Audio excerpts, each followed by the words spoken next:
we're going to start chapter 18 today, which is on ecology.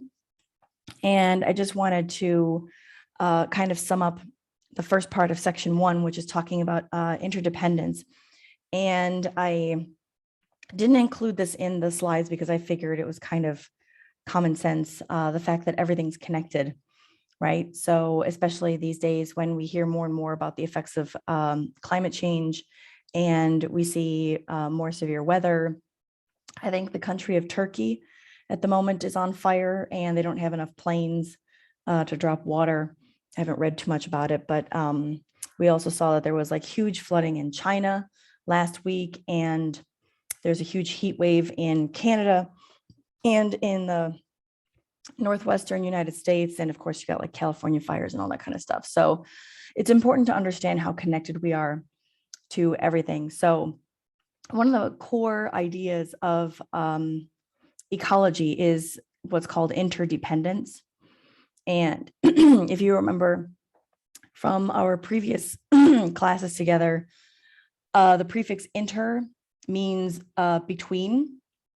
So it's dependence between two things. So basically, you think about like all the food that we eat, and obviously like we can't live without plants and the animals that eat the plants.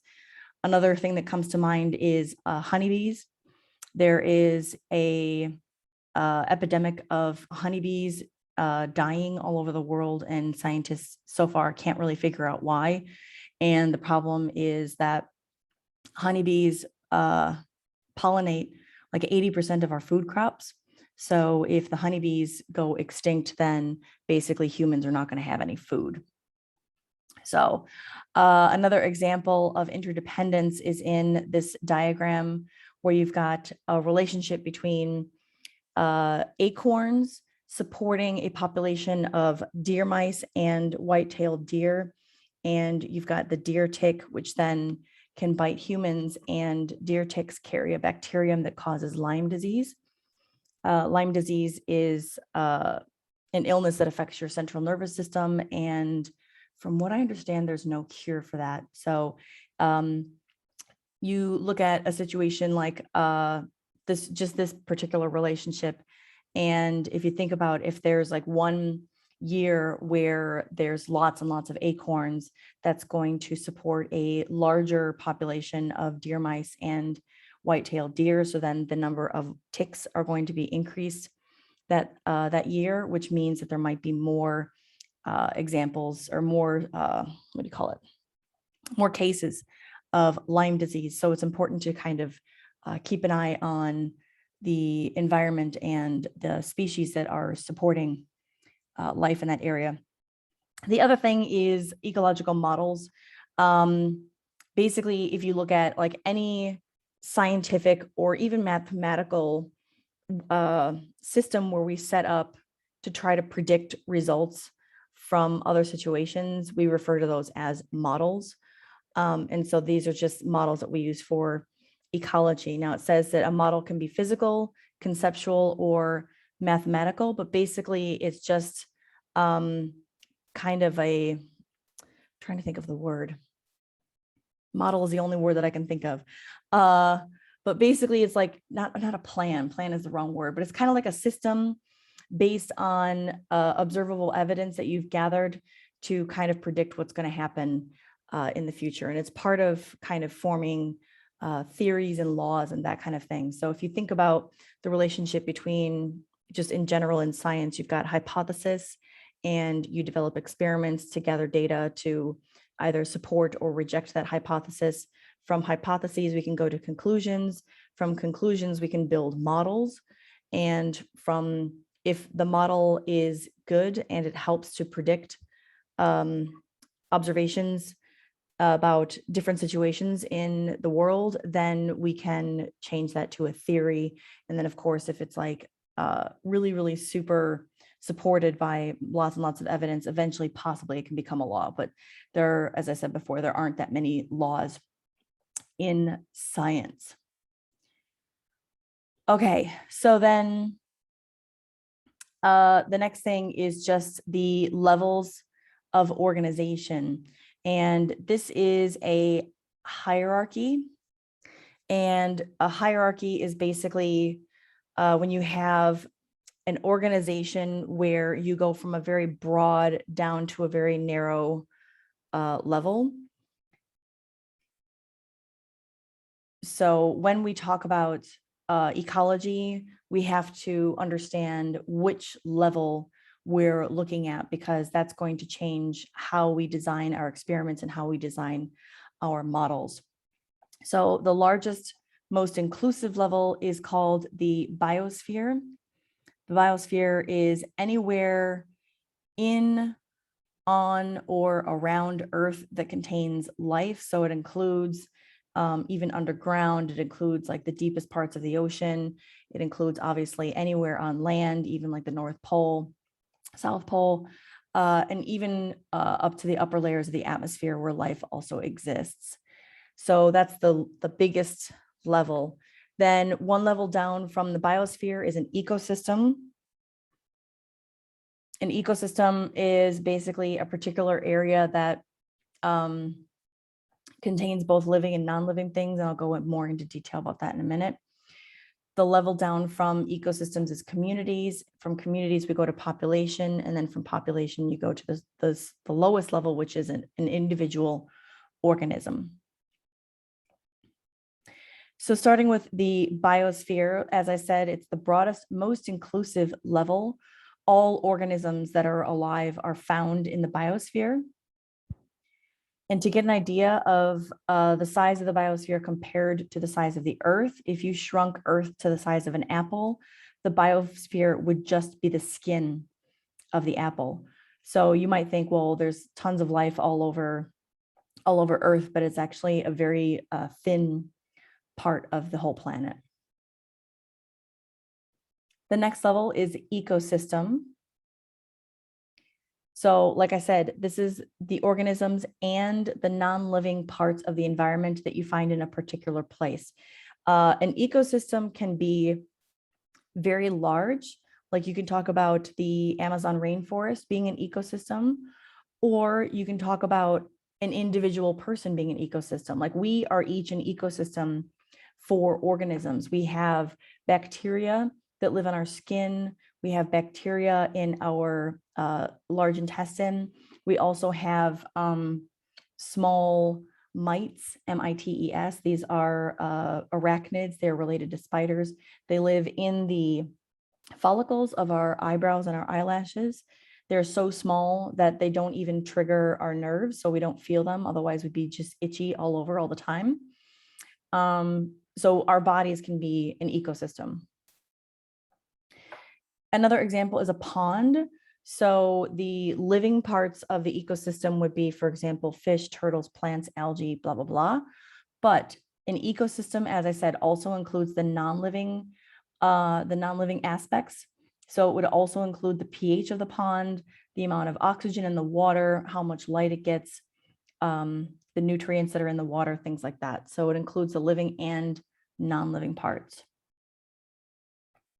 The next level, oh, sorry, before I go to that, here's an example of 4 different ecosystems.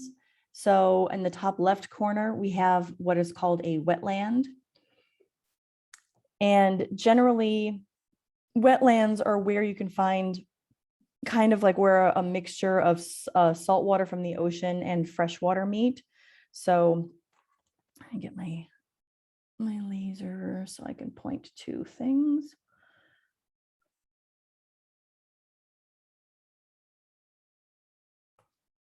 Okay.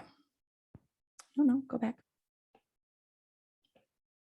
Okay, so out here is the ocean, and then this is going to be the freshwater part. So this is where kind of saltwater and freshwater mix. And then you have this land here, that's why it's called a wetland. Wetlands support huge communities of organisms. So you can see there's an egret here, you've got the crab, you've got, shoot, what's that called? I think that's, no, it's not a quail. I don't know what that is. You got seagulls and I don't know, it's good jellyfish, fish, whatever. But you also have like amount of sunlight in this kind of area. Salinity, or the amount of salt, is going to play a huge part. Of course, oxygen for the animals that are living in the ocean, etc. Then here you've got the coral reef.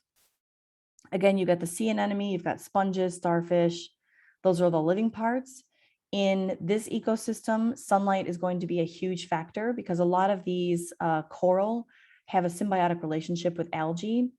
And so they rely on both photosynthesis and cellular respiration.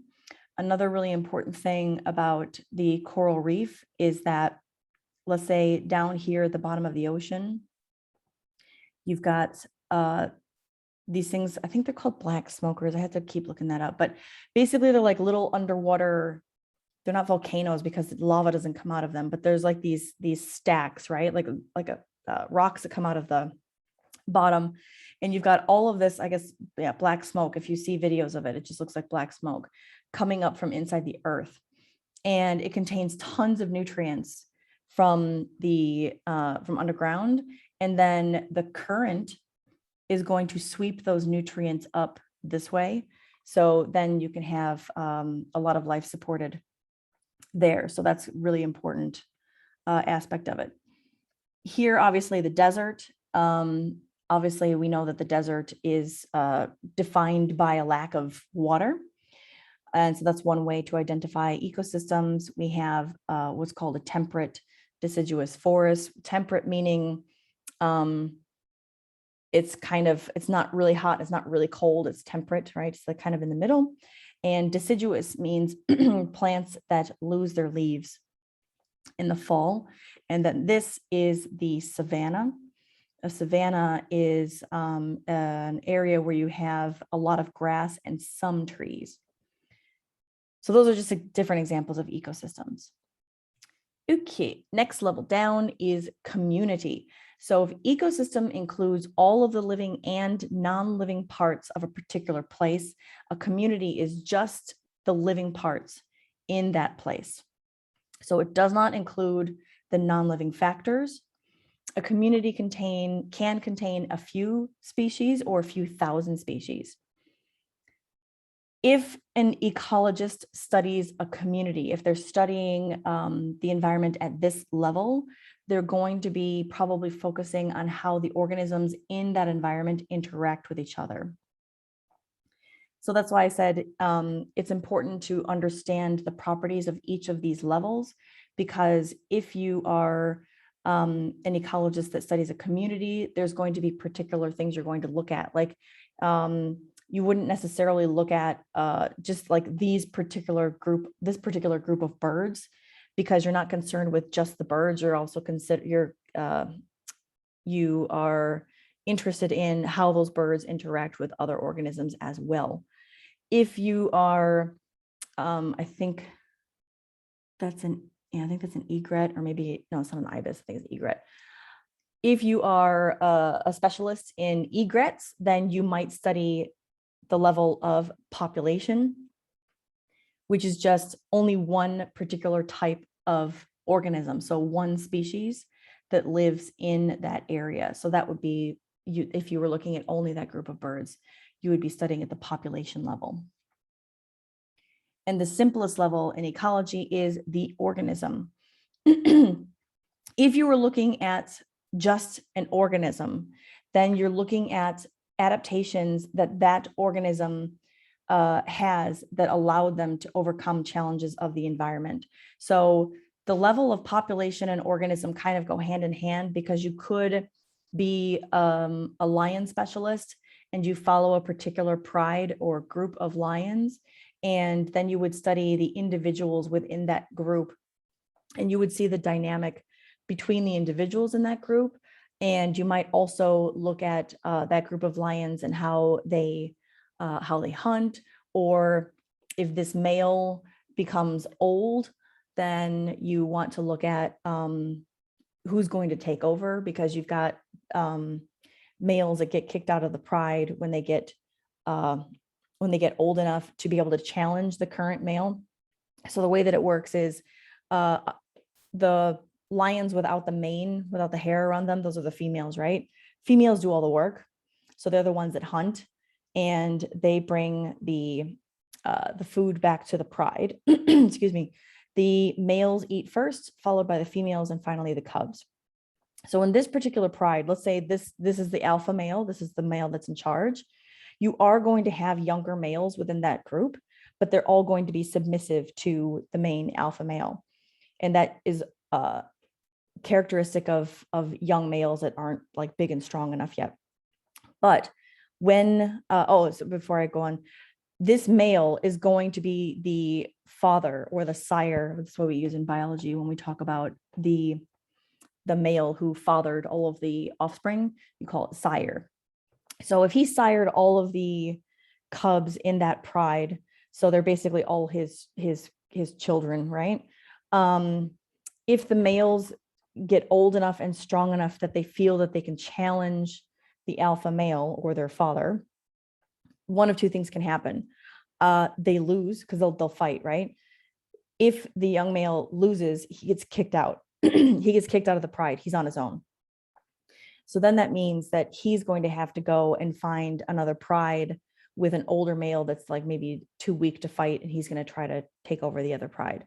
Or two, if this particular male, he looks pretty strong, but let's say he's an old male and he's weaker and the younger male wins. So then the old male gets kicked out of the group. And so he'll probably just go off and die because he's not strong enough to actually hunt on his own. But then the problem is that the new alpha male, the young one that just won the fight, none of the offspring in the pride are his. So what generally happens is that the new male will kill all of the new cubs, and that will automatically make the females go into heat, which means that they're ready to reproduce, and the new male will mate with all of the females, and they'll produce a whole new generation of offspring that belong only to him. So these are all the kinds of things that you would look at the population / organism level, and you would start to take note of, like I said, what kind of characteristics each of the males have to be able to take over. You'd also look at the female dynamic, and like there's going to be one female that's probably taking charge of all the other females, things like that.